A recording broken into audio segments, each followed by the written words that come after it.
On this week's episode of Hockey Inside Out, the panel discussed the Cole Caufield injury and what does this mean for his contract situation moving towards the summer. Does he get a long-term deal, short-term deal? Do the Habs shortchange him? And also, what do the Habs do when it comes to injuries, given they've gone through a plethora of them this past season? And for Connor Bedard, are the Habs fans hoping this team remains non-competitive given what they did against Toronto and Boston, nearly taking 4 full points? And finally, for Ken Hughes, 1 year it's been for him as the GM of the Montreal Canadiens. We'll give their grades for what he's done so far as the GM of the Montreal Canadiens. And stay tuned for the bonus section. Could Bruce Boudreau find his way to Montreal? This and more on this week's episode of Hockey Inside Out.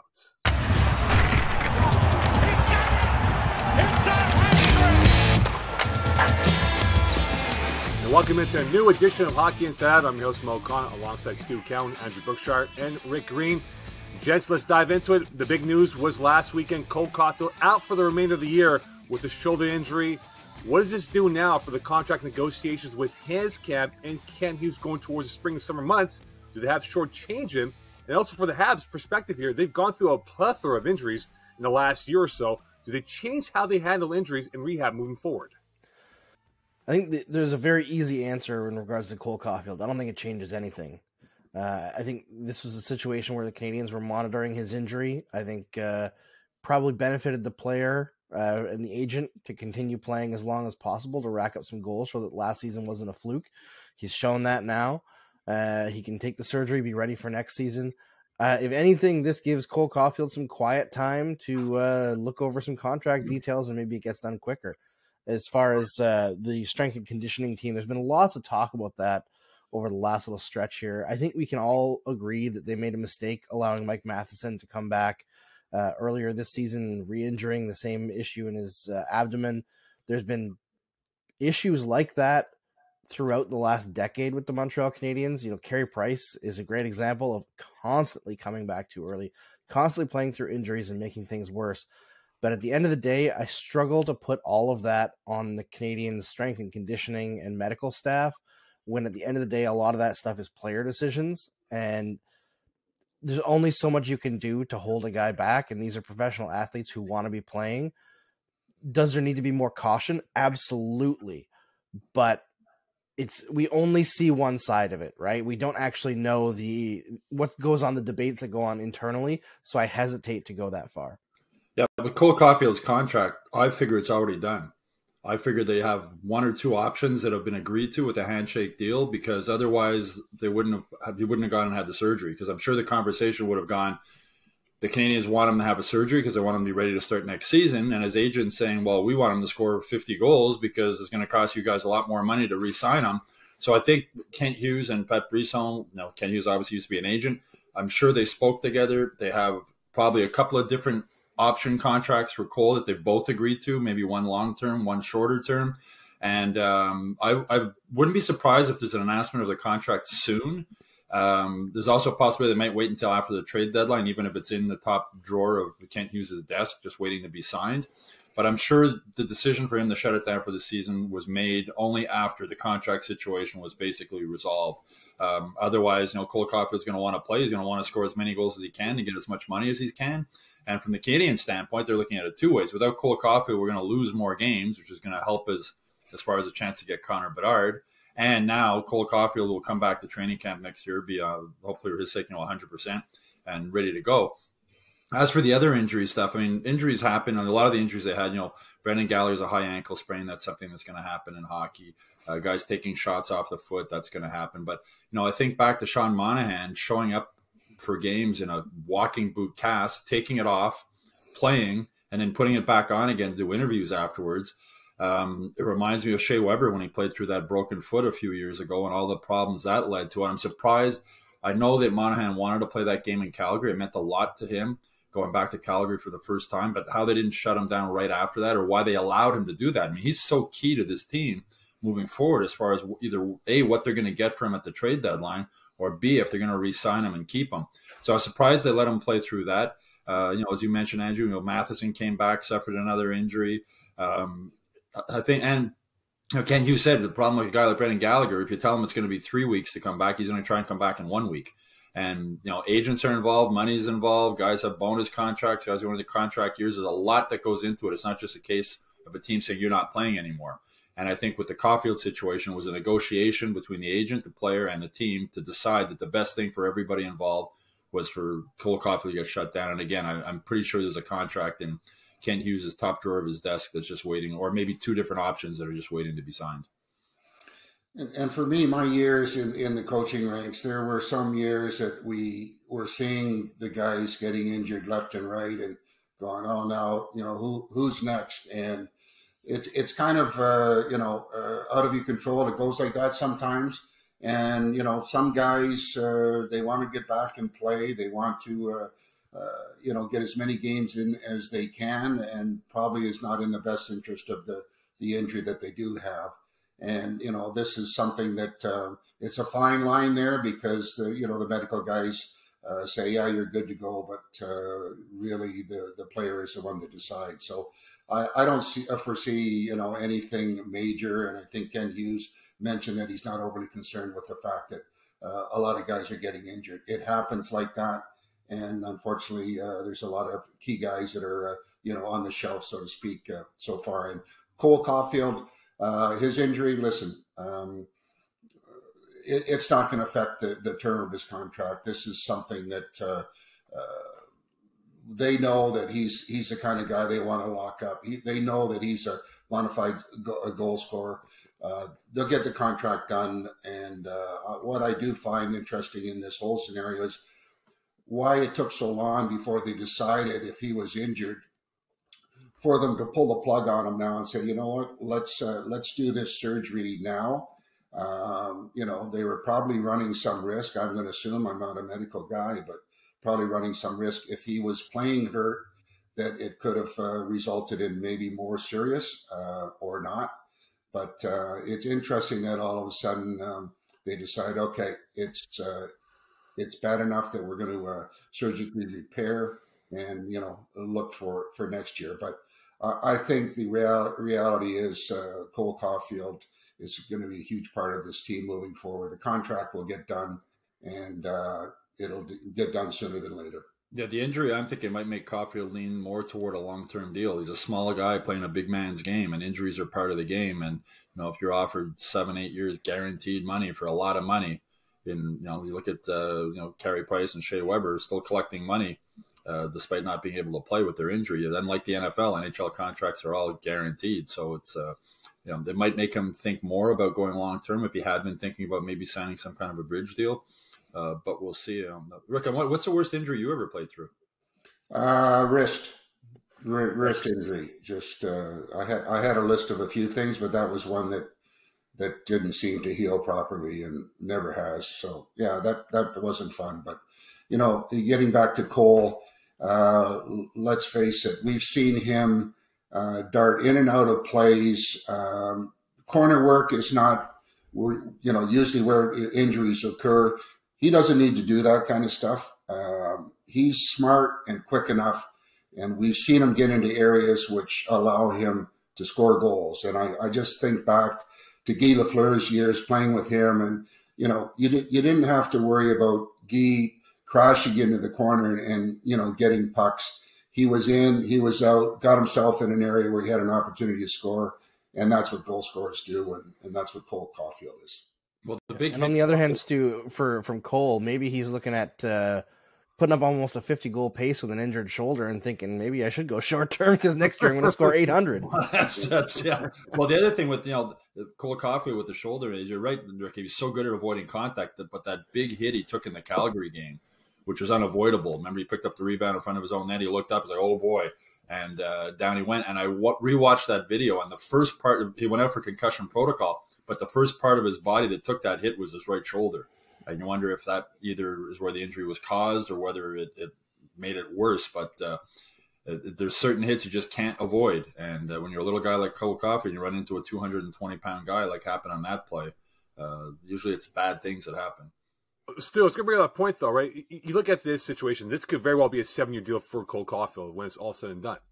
But can you trust him to survive the rigors? And Rick, very well playing at this level of hockey, of going through an 80-plus game schedule at his size, knowing that you are the top hitter on your roster to score goals, that you can go through an injury like this and not be the same person as you once were before the injury. Well, that's the risk. It's usually factor. bigger players that actually get injured more often in the NHL. If you look at the history of injuries, bigger players get hurt a lot more often than smaller players. Your skating is different. You're a little bit quicker in and out. You're trained to be more elusive throughout your whole life as a smaller guy. Your center of gravity is lower. You're caught with your extremities less far out from your body. It's things like knee injuries and, shoulder, those kinds of things that really blow up your career over the long term, head injuries as well. I think Cole Caufield is actually in a pretty good position to stay healthy. Well, the risk factor goes both ways because that's why I think there's probably a short-term and a long-term deal both agreed to, and they're going to decide which one they're going to settle on. Because does Cole Caufield want to bet on himself on a short-term deal that he's going to stay healthy, he's going to score a ton of goals and make even more money? And do the Canadiens want to bet on him staying healthy and give him an 8-year contract or go full-term with him? So that's both sides have decisions to make, and so I figure they've agreed on two. I'm speculating here, but I would imagine they've agreed or almost agreed on two sort of separate type of deals that they'll finalize either after the trade deadline or maybe even sooner than that. Well, the Brinks truck will back up towards the Caufield house. The question is it a 3-year deal, 2-year deal, or 7-year deal worth $7 million? We'll find out in the coming months with Cole Caufield. Speaking of coming months now, the Montreal Canadiens have been very competitive against Toronto, and they were competitive against the Boston Bruins in a thriller that it was on Tuesday night. But for Hab fans out there, guys, I mean, what is going through their mindset right now? Do they want this team to be competitive and maybe steal points, or be less competitive and get into that conversation with Connor Bedard? Because right now, if you look at Tankathon, the Habs have a 6.5% chance of getting the first overall pick. And last night, for giggles, it took me 2 tries for the Habs to get the first overall pick. So what do we look at now from the Habs fan base on how they view the remainder of the season with Connor Bedard, perhaps in their sights? Well, Gary Bettman spoke with us before Tuesday's game, and he insisted that there is absolutely no tanking in the NHL. Teams do not tank. It's impossible that they don't tank. I don't know if Gary's right. I mean, a lot of stuff Gary says take with a large grain of salt. But the game against Boston was like the perfect game for the Canadiens fans right now. They put up a great fight. It was entertaining. It was a fun game to watch. They were playing the best team in the league. And in the end, they lost with a goal near the end of the third period. So it was a perfect night all around. The fans were entertained. Canes put up a good fight, and they didn't get 2 points. Against Toronto also, I mean, when Toronto scored early, the first minute of the game, I was sitting beside Pat Hickey in the press box. I said, oh, boy, this is going to be 9-0. And, they're outshot 14-5 in the first period. Sam Montembeault played great. And then they came back and they won it in overtime. It was the most exciting game at the Bell Center in a long time. So I think Montreal fans, they want to be entertained. Like, they don't mind. I think they understand this is a rebuild. They understand how much Connor Bedard could speed up the rebuild. I think Connor Bedard, Suzuki, and Caufield together for an extended period of time moving forward. But I think they still, people pay a lot of money to go to the Bell Center. Tickets and parking and everything else. You still want to be entertained. So that game against Toronto, it would have been better from the Canadian standpoint for the draft, even though Gary Bettman says no teams tank. It would have been better if they had lost, in regulation time or at the end like they did against Boston. But that game against Boston was a perfect game for the Canadiens in the situation they're in. And kudos to Marty St. Louis, because it looked like this team was going off the rails and we're going to have a repeat of last season when they were bad and boring and almost impossible to watch. He had that speech that he gave the team or the meeting before the start of the second half about first half is over. Second half, we're playing for the crest on the front of our jersey. We're playing for the city of Montreal. I think they fed off that PK Subban night, and we've seen it since then. They've competed hard every game in the second half of the season. So from a Canadiens fan standpoint, I think that's all they're really asking moving forward. Is the team competes hard, they play hard, they realize they're going to lose games. It was almost an AHL roster on the ice both the last 2 games. So I think fans understand what's happening here, and Kent Hughes and Jeff Gordon have been very honest, and Marty St. Louis, it's all about development this season. It's not about winning and losing.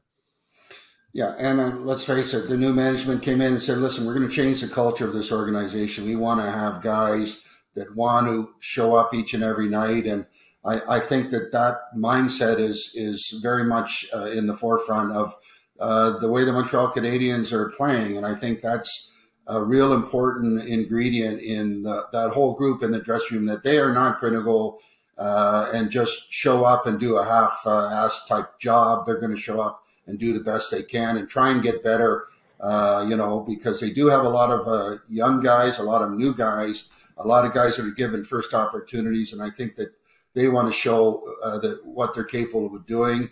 and they're going to try and win in each and every night. And I think, if you look down some of the games that they've played, that they've been very effective against some of the better teams in the league.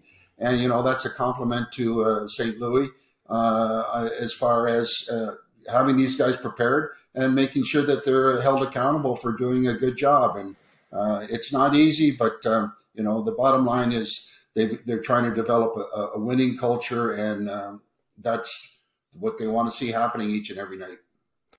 Yeah, treading that fine line between having accountability and not punishing people for mistakes that you want like them to develop and not lose confidence.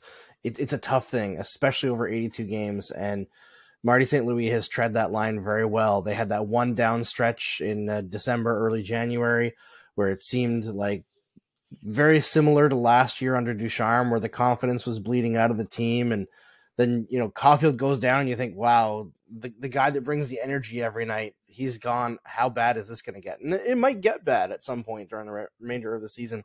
But the fact is the effort has been unquestionable. Against a team like Boston where they're completely overmatched, they forced the Boston Bruins to make a decision that they haven't made for a lot of the games in this season, and that was to put the perfection line back together. Nick Suzuki played such a strong first period, him and Josh Anderson and Ren Pitlick, that they had actually overmatched the Bergeron line until Pasternak went back up on that line. And then obviously the Canadiens had no answer for Pasternak, Marchand, and Bergeron together, but they forced the Bruins to do that. So being able to still accomplish things like that in a loss, there are things to hold on to for Canadiens fans that Canadiens fans notice and appreciate in a season that you're not necessarily pushing for wins, that I think keeps butts in seats or, gets them standing out of it for ovations at times. And that game is a great example of what you want to see for the rest of this season. Just very good competitive hockey, but just not quite good enough to win most of their games. Well, the first half of the season is Marty St. Louis wanted the guys to play, right? He had to give them freedom. There was a lot of offense. He didn't want, his concepts over systems. He wanted guys not to be afraid to make mistakes. He wasn't going to punish guys for making mistakes. Then the wheels fell off, all the injuries. He couldn't really play that style anymore. He didn't have the guys to do it anymore. They're horrible in their own end. Their defensive structure was terrible. But now, since the second half has started, we've seen more of a focus on defense. He's limiting the freedom that they had before, realizing that they're just going to get blown out if they keep playing with that open style with the guys they have now. And, you go against the game against Toronto. I mean, that AHL line they had, the three AHL guys, Gazette with the other two guys, and that was their best line. I mean, they frustrated Toronto. They just worked their butts off and made it difficult for Toronto to play. As I tweeted, they made it like a playoff game for Toronto. And we know what happens to the Leafs in playoffs when the going gets tough. They don't do so well. So it was, so Marty's realized that, okay, we can't, I've got to pull in the reins a little bit here and not give them the freedom they had before. We have to focus more on our defensive structure. And we're seeing that pay off, or the way that, especially the games against Toronto and Boston. Well, I was going to bring up the point, guys. We know the deadline day is about 5.5 weeks from today. So at what point do we start saying that, hey, these veterans will be shipped out? But, Rick, they bring in the young guys from Laval, and at that point, you're going to say, look, guys, let's have the young guys go through the rigors and see what they have. So it's like a balancing act right now for Ken Hughes to try to figure out how do we stay competitive, but also give our young guys the valuable lessons to play in the NHL before they might be called upon next October.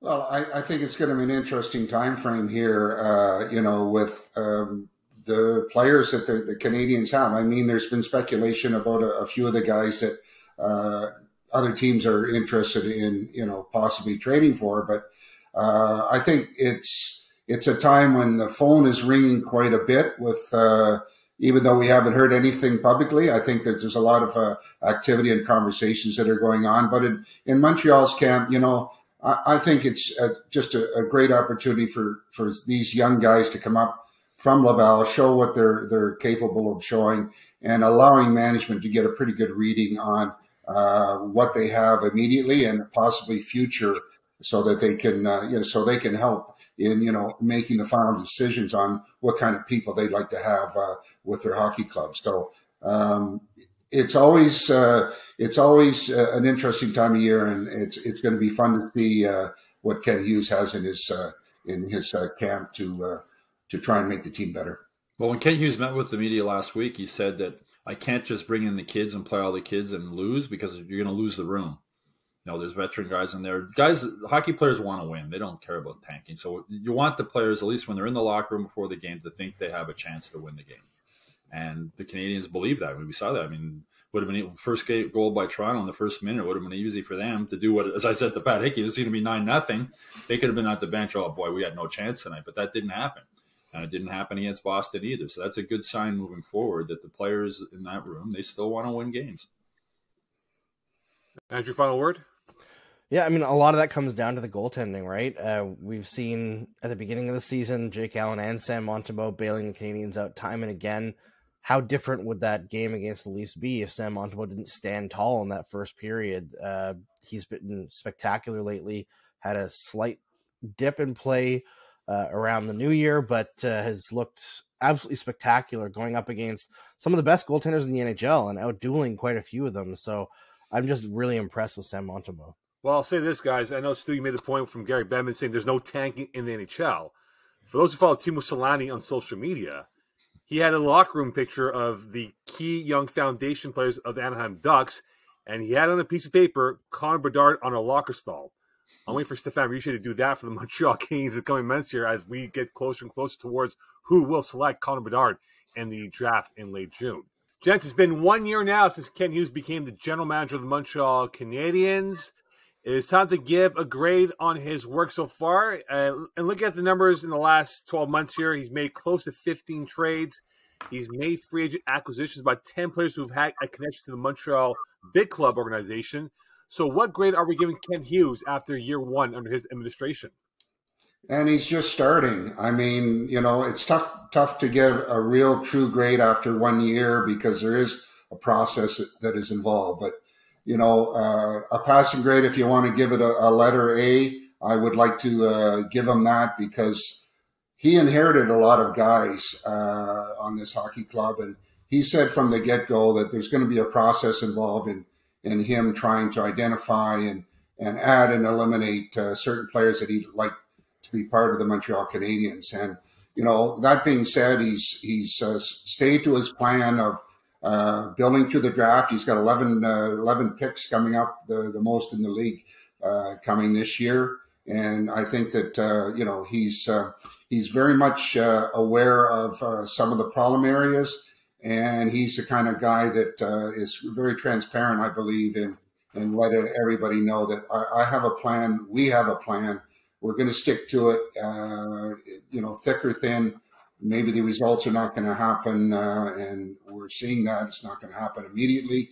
But there's a process here, and he said that before, and we just have to stick with it and see him do his work. And I think he's going to do a great job in trying to move some guys in, move some guys out to make the team better, and move the process forward to become a very competitive team in the future. Yeah, you almost see like a little bit of impatience in the fan base. I think because of how well Kent Hughes has managed his first year, they kind of expect the rebuild to be faster, but it's going to take time. And I must say, like, 2 trades alone for Kent Hughes puts him into like a category for me. The Ben Sherratt trade, having the foresight to convince the Florida Panthers to have that pick be unprotected. I don't know what Jedi mind trick he was using, but hopefully he uses it again at the trade deadline coming up because that's spectacular. And then the Kirby Dach trade, which, Frank Nazar, who the Chicago Blackhawks took with that pick, is probably going to be a good player. But essentially getting Kirby Dach for Alex Romanov and some depth picks, that is incredible asset management. And to see how great Kirby Dach has been so quickly, like, just looking at things right now, when Kirby Dach gets a couple of decent high-level line mates, no disrespect to the guys he's playing with right now, but we all know that they're not super long for this team, it's going to be a different story. He's already dominant. He's going to be even better. So he's already on pace for a 50-point season. Sorry, he's not Cole Caufield. But it's been a revelation to watch him. And the only thing that I would knock Kent Hughes for so far is that when him and Jeff Gorton came in, they were talking about bringing in a diverse group. And so far that hasn't happened. They hired Chantal, which is great, but that's media relations. In terms of hockey operations, they haven't followed through yet on getting that diversity of thought. And I have no issue with bringing in a guy like Vincent Lecavalier, who I think will bring a great perspective for young kids, especially guys like Uri Slavkovsky. Like, hey, kid, you want to know how it feels to have a disappointing rookie year as a first overall pick? Well, I was called the Michael Jordan of the NHL when I was first drafted. So he knows, he can talk to those people, and that's good. But they've got to get some more perspectives in there as they build up the management team. We just haven't seen that yet. Well, they did bring in Marie-Philippe Poulin, but I think she's going to have a much larger role once her playing career is over. I think they brought her in. They wanted to get her right away, the best female hockey player in the world. And then once she finishes playing, I imagine they'll move her into a more important role. But I mean, I give Kent Hughes an A- because I would bump it up to an A+, as you mentioned. If the Florida Panthers end up in the lottery and the Canadiens win that pick and they get Ben Sherratt, that puts Kent Hughes in Sam Pollock territory. That's like, and that'd be just unbelievable. As you said, how he convinced Florida to give up an unprotected pick, knowing it's the draft that Connor Bedard's in. Even if Florida thought they were going to be great, why take the risk? But they were willing to take the risk, and Sherratt didn't even stay in Florida. He played a handful of games there, and then he left and went to Detroit, and we'll see him at the Bell Center again this week. But, you mentioned the Kirby Dach trade. He saw something in Kirby Dach, and I was talking with Mike Matheson a few days ago, and Hughes was Matheson's agent from the time he was about 14 years old. And he told me, he says he remembers when Tampa Bay was just starting to get the team that they eventually became the 2-time Stanley Cup winners, and they had that triplet line. And Kucherov was like the third guy on that line. And Matheson remembered talking with Hughes at the time, and Hughes was saying Kucherov's the best guy in that line. He's the guy who's going to be a star. And he was right. And Matheson said he's always had that ability just to see talent and spot talent even before it's fully developed. And Kirby Dach is looking like another example of that. Here's a guy that he saw and figured this guy can become something with a different coach and a different attitude, and we're seeing that now. I mean, Kirby Dach early in the season really struggled when he was at center, played great with Suzuki and Caufield on the wing. Now he's back playing center again, and he's looking really good. He's even winning faceoffs. So for Kent Hughes, he's, people say, he didn't have experience as a GM. No, but he had a ton of experience as an agent. And part of being an agent is recruiting young players. He recruited Mike Matheson. It was actually, Matheson told me it was Vinny Lecavalier's brother who worked with Kent as an agent, who first spotted Matheson. And he called Kent in Boston and said, you got to come see this kid play. And Matheson came down and watched Matheson play and realized right away how good he was. And Matheson was going to take the U.S. college route, so he couldn't have him as an agent. He had to be a family advisor. But he also said one of the reasons he went with Kent Hughes is because it felt like a family member. It didn't feel like just an agent looking to get money or whatever out of him. He said he felt like he was part of a family, and that's why he joined them. So Kent Hughes, that's what he's trying to build with the Canadiens. He wants to have a family atmosphere in the locker room. He wants to. I wrote a column after his press conference last week saying, he's smart, he's honest, and he's fair, and he's got a lot of qualities that make people not only a good GM in the NHL, but a good leader of any kind of business. And he also has an eye for talent, and we're seeing that now. Rick, your thoughts?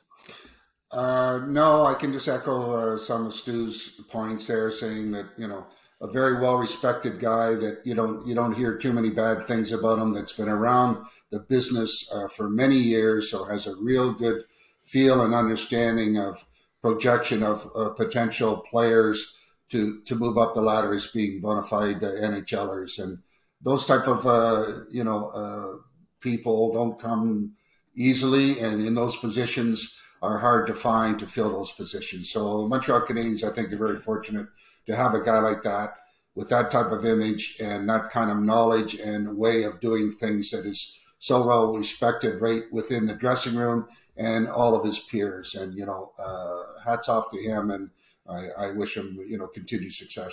Well, after going to year two. After the game against Boston, Hughes was standing outside the Bruins locker room waiting, I guess, for Patrice Bergeron to finish his interview so he could hook up with him. And he was his agent. So he spotted Patrice Bergeron at a very young age and recruited him to be his agent. So he saw something in Patrice Bergeron at a young age. And he's just so well respected. Like, outside the Bruins locker room, was talking with some of the other Bruins players also. He's a very well respected guy in the NHL among players. And now I think he's earning respect at the management level also. So quickly here, guys, going to year two of him being the GM of this franchise, you guys have given him high grades. So are we expecting a high level of, again, Jedi mind tricks, pulling off crazy traits that bring in guys for whatever it might be at that point? So does it become, the margin become a lot smaller because we expect him to be much better in year 2 than year 1? The grading will get stronger for sure, like more stringent. I think the biggest thing that people are looking for are less like big lopsided trades, because you can't keep up a Sherratt level trade going forward. Like that's just, it's a larceny that can't be repeated easily, I don't think. But getting the development side showing results, I think that's something that's going to start to be expected next year. Guys who are in the system, some of their junior level players moving into Laval, because this year, remember, like Laval, most of the players who could be called up to the Canadiens, who are Canadiens prospects in Laval, are currently on the Canadiens. Like there's really nothing else there in terms of drafted players that are ready to make the jump. So having players move into that system, and then like the bumping up as it goes forward, and people age into NHL years, that's going to be expected to see some results relatively quickly. I think that's where we're going to see more harsh grading going forward if we don't see that. You know, like if Joshua Waugh goes into the AHL next year and struggles instead of looking like he does in junior in the World Junior Championship, then maybe there'll be some people who are looking more in the B territory. But that, I think that's what I'm watching most closely, is what kind of development we see from the young players. Yeah, Hughes even spoke about that at his news conference last week, saying it's sort of a circular management structure that they developed, and everybody's having fun coming to work. Everybody's enjoying everybody. But he also said there's not a lot of pressure right now, right? This is first year. Year 2, year 3, there'll be more pressure. And as he said, people react differently to pressure. Some handle it well, some don't handle it well. So he's, as I said, he's a smart guy. He understands the situation. There's really no pressure this year, but by year 3, year 4, you know, they talk about GMs, it's always like sort of a 5-year plan. Year 3, year 4, if this team isn't showing real signs of progress, you know, the grading will be a lot harder on Kent Hughes and Marty St. Louis and everybody else involved in the Canadiens management. So right now, first year, everything's good. Everybody's going to work. Everybody's happy. But Kent Hughes realizes that. He knows that the heat's going to get turned up in year 2 and then hotter in year 3 and even more so in year 4.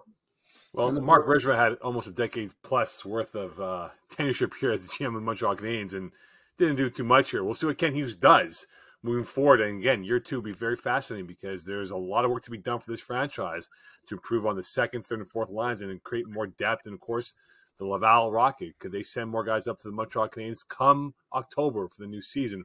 We'll find out how this plays out for them. Don't forget, send us your questions and your comments on Hockey Inside Out. We look forward to conversing about that on a future episode. And check out the YouTube page for all the Hockey Inside Out episodes. And for newsletter action, head on by the MontrealGazette.com/newsletters for the latest news and notes on the Montreal Canadiens. And full episode and bonus content, check out Hockey Inside Out. On behalf of Rick, Stu, and Andrew, wish you a great week. We'll speak to you soon. Bye for now.